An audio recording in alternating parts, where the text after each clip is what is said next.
podcast Health Promotion Room. Di sini tempat kita berbagi informasi dan inspirasi. Kenalin, aku Rika Fatma Dewi. Di sini kita akan bahas topik yang sangat penting, yaitu tentang kesehatan mental pada remaja. Apa aja yang menyebabkan remaja merasa cemas, tertekan, atau bahkan kehilangan arah sih? Dan bagaimana juga kita bisa membantu mereka melewati masa-masa sulitnya. Di sini aku nggak sendirian, ada temen aku yang memiliki pengalaman mendalam tentang kesehatan mental pada remaja. Halo Mbak Vina. Halo Mbak Dewi, terima kasih. Senang sekali bisa berbagi di sini. Sebelumnya perkenalkan, nama saya Melvina Lutfia, mahasiswi dari Universitas Kusuma Usada Surakarta, Prodi D4 Promosi Kesehatan. Langsung ke pembahasan utama aja ya Mbak Ya, Vina. boleh. Menurut Mbak Vina nih, apa aja tantangan kesehatan mental yang paling sering dialami oleh remaja saat ini? Oke, kalau ngomongin tentang tantangan apa aja yang sering dialami oleh remaja pada saat ini, itu banyak sekali ya Mbak Dewi. Ya benar. Jadi remaja itu sering mengalami tekanan dari berbagai sisi, ya. Mulai dari tuntutan akademik, misal orang yang remaja yang sedang sekolah atau melanjutkan pendidikan kuliah seperti kita ini Mbak Dewi. Nah, jadi selain itu juga ada masalah-masalah lainnya seperti masalah di pertemanannya gitu. Kan anak remaja itu kan dibilang mereka itu mengikuti apa yang dilakukan oleh pertemanannya. Nah, jadi masalah-masalah yang timbul itu banyak sekali dialami dari kalangan pertemanannya gitu. Ya kayak FOMO kayak gitu ya Mbak ya? Ya, betul. Sehingga bisa mempengaruhi media sosial juga gitu. Nah, selain itu juga ada perubahan hormon pada masa remaja, khususnya untuk kita para ciwi-ciwi ini ya, yang pastinya sudah merasakan itu, apalagi di saat kita remaja. Betul nggak Dewi? Ya benar sekali Mbak Vina. Iya, gitu.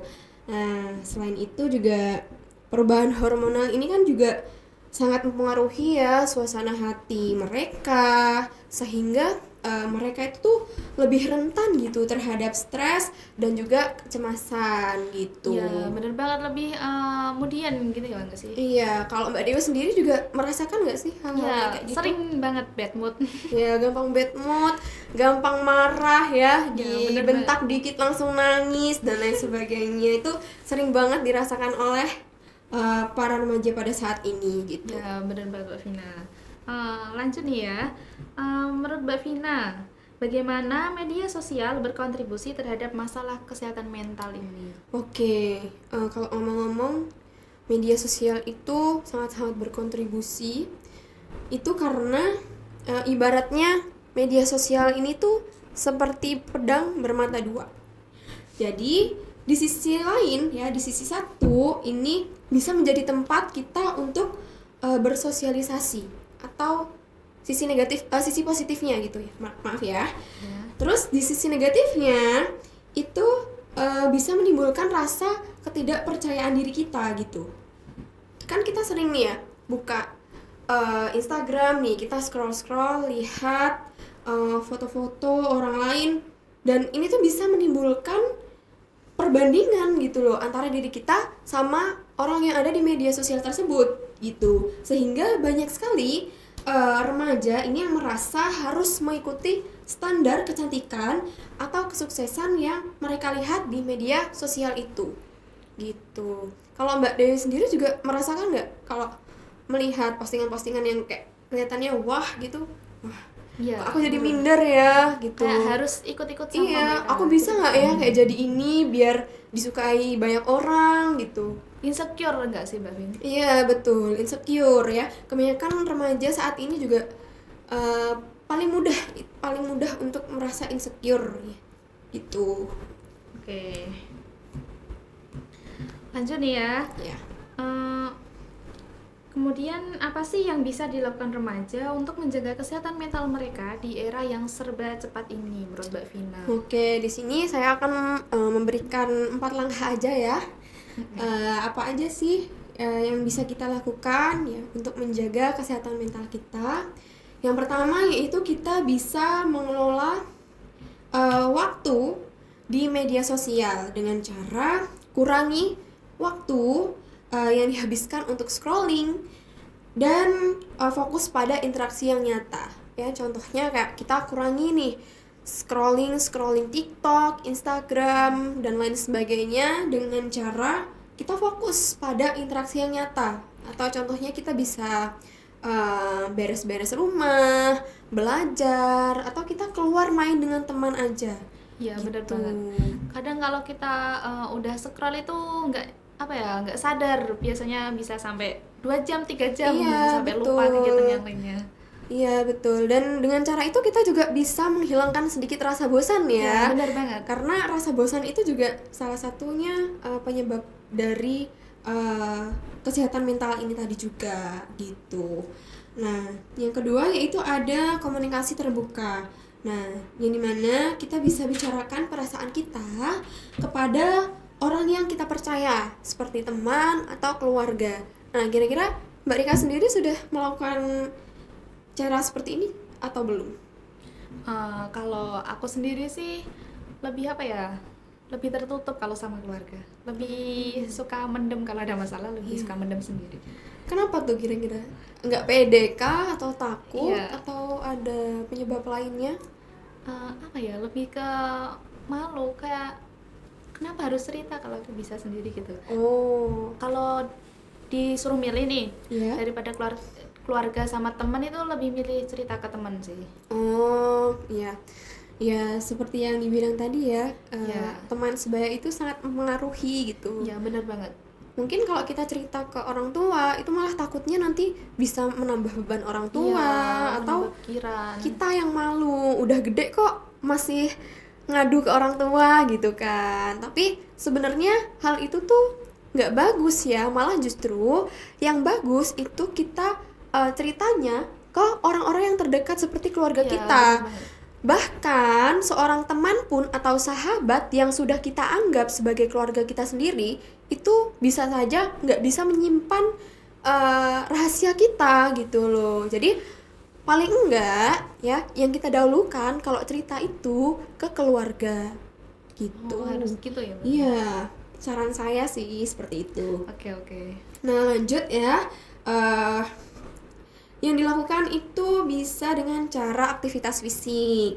Misalnya dengan olahraga ya yang dapat membantu melepaskan endorfin yang baik untuk suasana hati. Misalnya dengan cara jogging setiap pagi atau sore gitu, atau olahraga lainnya deh gitu, supaya kita tuh nggak merasa bosan di rumah, nggak ngapa-ngapain gitu. Nah, kira-kira Mbak Dewi sendiri juga melakukan aktivitas fisik nggak kalau seumpamanya bosan gitu? Biasanya sih, kadang-kadang sih. Nggak Iya, terlalu kalau biasanya saya sih. juga sama, masih jarang ya. Tapi apa ya? Ketika saya melakukan jogging gitu kan, saya kan jarang tapi joggingnya itu langsung ke Manahan. Nah, saya lihat tuh, wah banyak banget ya ternyata yang olahraga di sini gitu. Ternyata menurut saya FOMO dalam hal-hal yang positif untuk kita dan itu bermanfaat buat kita itu nggak salah loh. Gitu. Daripada kita di rumah nggak ngapa-ngapain, bosen dan malah nambah beban pikiran atau bahkan stres kita tuh nggak bisa terurai gitu.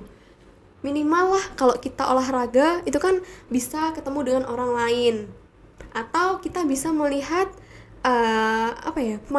pemandangan yang hijau-hijau gitu kan bisa mengurangi rasa stres juga. Ya, benar Ya, banget. intinya kita keluarlah dari rumah gitu. Jangan cuma di rumah aja. Jangan mageran intinya ya. Kalau nggak pengen stres, itu jangan mageran teman-teman semua ya. Saya banget itu. Oke, nah yang terakhir nih ya, yang paling penting ini adalah cari bantuan profesional. Nah, ketika kita merasa tidak mampu nih menangani emosi sendiri, jangan ragu untuk berkonsultasi ke psikolog atau psikologi gitu ya.